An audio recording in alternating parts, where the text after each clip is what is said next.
Doubts about the results of last year's presidential election still linger in the minds of some Jackson County Republicans. Recently, the Jackson County Republican Committee, along with Republican precinct delegates, came together on a resolution that supports former President Donald Trump.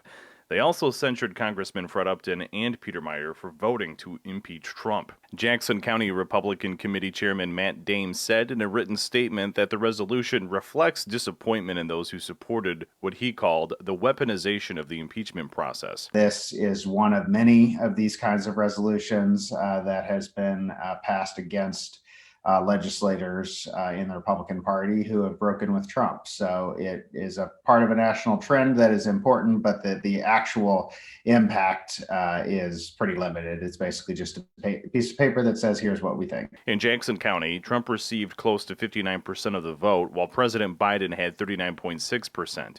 But questions about the validity of the election still linger in local officials' minds. I think the power is with Donald Trump. If he is going to continue to contest the election, going to continue to make it sort of a badge of being a Republican, that you have to say the 2020 election was illegitimate, then that will have a big effect going forward on Republican views of voting rules and Republican views of government. So I think the Jackson County effort is more of a symptom of this issue than it is a cause of it. Dames said the testimony of election integrity witnesses was credible enough to be taken more seriously by the Secretary of State and Attorney General, and that they should have been investigated moving forward. Secretary of State Jocelyn Benson has said they conducted more than 250 audits confirming the accuracy and integrity of Michigan's election.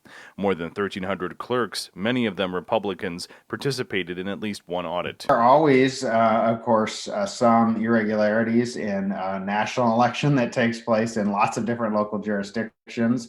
But as Mitch McConnell said, this election was not particularly close compared to previous presidential elections, and did not particularly stand out in terms of the kinds of questions that were raised about election law throughout the country. The executive committee also came out in support of Congressman Tim Walberg for standing behind the former president.